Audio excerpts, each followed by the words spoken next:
டாஸ்மாக் நிறுவனத்தை தனியார் மயமாக்க திட்டம் அமைச்சர் விக்னேஷ் ஒப்புதல்.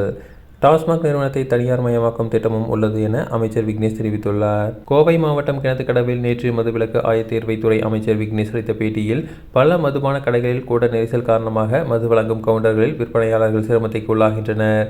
மது குடங்களில் ஆங்காங்கே பாட்டில்கள், குப்பைகள் போல் சிதறி கிடைக்கிறது. சிலர் மது போதையில் படுத்து கிடக்கின்றனர்.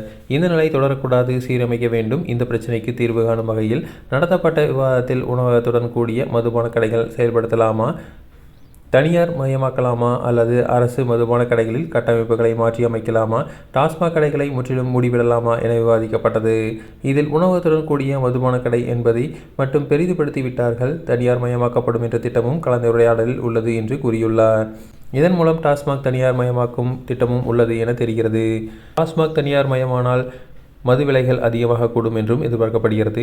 டாஸ்மாக் கடைகளை மூடுவோம் என்று வாக்குறுதி கொடுத்துவிட்டு இப்போது டாஸ்மாக் கடைகளை தனியார் மயமாக்கும் திட்டம் உள்ளது என்று கூறுவது சமூக ஆர்வலர்களிடையே அதிருப்தியை ஏற்படுத்தியுள்ளது.